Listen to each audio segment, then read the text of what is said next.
الحمد لله وكفى وسلام على عباده الذين اصطفى أما بعد فأعوذ بالله من الشيطان الرجيم بسم الله الرحمن الرحيم لن ينال الله لحومها ولا دماؤها ولكن يناله التقوى منكم صدق الله العلي العظيم وقال النبي صلى الله عليه وسلم ما عمل ابن آدم من عمل يوم النحر أحب إلى الله من إهراق الدم أو كما قال عليه الصلاة والسلام.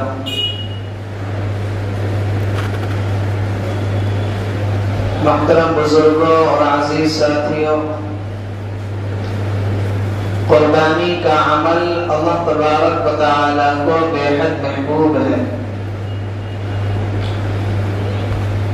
قربانی مومن جس چیز کے لیے بھی دیتا ہے، اللہ تبارک و تعالیٰ کو اس کی قربانی بڑی پسند آتی ہے۔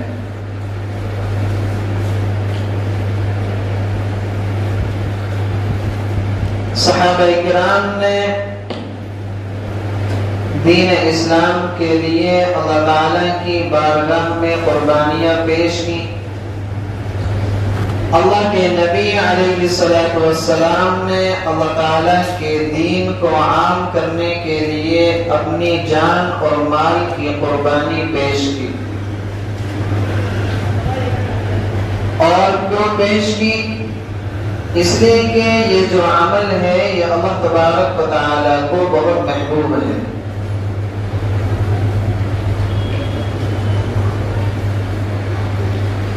ذی الحجہ کا مہینہ چل رہا ہے۔ اس مہینے کے اندر عالم تاریخ میں ایک واقعہ پیش آیا، اور وہ واقعہ تھا کہ باپ اپنے بیٹے کی قربانی اللہ تعالیٰ کے راستے میں دے رہا تھا، اور اللہ تبارک و تعالیٰ نے اس واقعے کو قرآن کریم میں بڑے خوبصورت انداز میں بیان فرمایا۔ اللہ رب العزت فرماتا ہے فَلَمَّا بَلَغَ مَعَهُ السَّعْيَ قَالَ يَا بُنَيَّ إِنِّي أَرَىٰ فِي الْمَنَامِ۔ ابراہیم علیہ السلام اللہ تعالیٰ کے بڑے جلیل القدر نبی ہیں، اللہ تعالیٰ کے خلیل اللہ ہیں، اللہ تعالیٰ کے جگری دوست۔ عربی میں ایک لفظ آتا ہے صدیق، صدیق کے معنی آتے ہیں دوست کے، اور ایک لفظ آتا ہے خلیل، خلیل کے معنی آتے ہیں جگری دوست کے۔ ہر انسان کے دوست تو بہت سارے ہوتے ہیں، لیکن جگری دوست ایک ہی ہوتا ہے جو اس کے سب سے زیادہ قریب ہوتا ہے۔ تو خلیل اللہ یہ حضرت ابراہیم علیہ السلام کا لقب ہے کہ حضرت ابراہیم اللہ تعالیٰ کے جگری دوست ہے۔ حضرت ابراہیم علیہ السلام کی جو ساری زندگی گزری ہے وہ آزمائشوں اور امتحان کے اندر گزری ہے۔ جب پیدا ہوئے اور تھوڑا سا ہوش سنبھالا تو ایمان لانے کا جو ان کا واقعہ ہے وہ بھی آزمائشوں سے بھرا ہوا تھا، کہ انہوں نے جس ماحول کے اندر آنکھیں کھولی، اس ماحول کے اندر جو ہے لوگ بتوں کی پوجا کیا کرتے تھے، سورج کو سجدہ کیا کرتے تھے، چاند اور تاروں کی پوجا کیا کرتے تھے۔ حضرت ابراہیم علیہ السلام نے جب ہوش سنبھالا تو سوچنے لگے کہ بھلا سورج جو ہے یہ ہمارا معبود کیسے ہو سکتا ہے، چاند ہمارا معبود کیسے ہو سکتا ہے۔ اور اس طریقے سے حضرت ابراہیم علیہ السلام نے دین حق کی تلاش میں جو ہے بڑے امتحانات دیے۔ پھر اللہ تعالیٰ نے نبوت سے سرفراز فرمایا۔ پھر وہ واقعہ پیش آیا کہ حضرت ابراہیم علیہ السلام کو نمرود نے آگ میں ڈال دیا، اور وہ دور بھی حضرت ابراہیم علیہ السلام کا آزمائشوں بھرا تھا۔ پھر بڑی تمناؤں کے بعد اور بڑی دعاؤں کے بعد اللہ تعالیٰ نے حضرت ابراہیم کو اولاد عطا فرمائی. بڑی دعاؤں کے بعد حضرت ابراہیم علیہ السلام کو اللہ تعالیٰ نے اولاد دی. اور جب اولاد ایسی ہوئی کہ پیر چلنے لگی، اللہ تعالیٰ کی طرف سے حکم آ گیا. اور وہ حکم کیا آیا؟ فلما بلغ معه السعي قال يا بني إني أرى في المنام أني أذبحك فانظر ماذا ترى.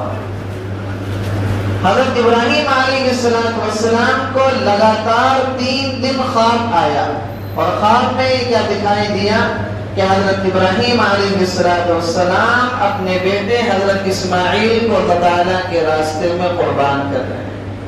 پہلے دن خواب آیا، دوسرے دن خواب آیا، اور تیسرے دن بھی یہی خواب آیا. نبی کا جو خواب ہوتا ہے وہ وحی کے درجے میں ہوا کرتا ہے. تیسرے دن حضرت ابراہیم نے حضرت اسماعیل کو بلایا اور بلا کر کہنے لگے، اے میرے پیارے بیٹے، انی ارا فی المنام، میں خواب میں دیکھ رہا ہوں، انی اذبحک، کہ میں تجھے ذبح کر رہا ہوں، فانظر ماذا تری، تو بتا تیری کیا رائے ہے. حضرت اسماعیل عمر میں بہت چھوٹے ہیں، لیکن چونکہ ایک نبی کی اولاد ہیں اور آگے جانے کے بعد ان کو بھی منصب نبوت سے سرفراز ہونا تھا. اگر حضرت اسماعیل علیہ السلام ایک عام بچے کی طرح ہوتے تو بولتے کہ ابا جان، بھلا کوئی باپ اپنے بیٹے کو اللہ تعالیٰ کے راستے میں قربان کرتا ہے؟ کیا کوئی باپ دنیا کے اندر ایسا ہے جو اپنے بیٹے کی گردن پر چھری چلائے؟ ابو جان، ایسا بھی تو ہو سکتا ہے کہ یہ خواب شیطان کی طرف سے ہو، یہ خواب آپ کو ویسے ہی دکھلایا گیا ہو. اللہ تعالیٰ نے اس چھوٹی سی عمر میں حضرت اسماعیل کو وہ سمجھداری عطا فرمائی تھی کہ حضرت اسماعیل سمجھ گئے کہ یہ خواب کسی دوسرے کی طرف سے نہیں ہے، یہ خواب اللہ کی طرف سے ہے. اور حضرت اسماعیل کو بھی یہ بات معلوم تھی اس عمر کے اندر کہ نبی کا جو خواب ہوتا ہے وہ وحی کے درجے میں ہوتا ہے. فانظر ماذا تری، تو بتا تیری کیا رائے ہے.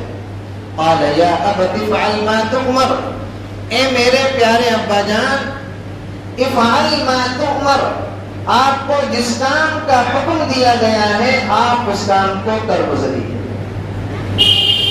حضرت اسماعیل علیہ السلام نے ذرا بھی تردد نہیں کیا. حضرت اسماعیل کے دل میں ذرا بھی شک پیدا نہیں ہوا. فوراً اپنے باپ حضرت ابراہیم سے فرمانے لگے، افعل ما تؤمر، آپ کو جو کام کرنے کا حکم دیا گیا ہے آپ اس کام کو کر گزریے. اور جب آپ وہ کام کریں گے تو آپ کو میری طرف سے کسی طریقے کی ناگواری دیکھنے کو نہیں ملے گی. ستجدنی انشاءاللہ من الصابرین، آپ عن قریب انشاءاللہ مجھے صابرین میں پائیں گے، صبر کرنے والا پائیں گے. چنانچہ حضرت ابراہیم علیہ السلام نے اپنی بیوی حضرت حاجرہ سے فرمایا کہ اسماعیل کو تیار کر دو، کہیں لے کر جانا ہے.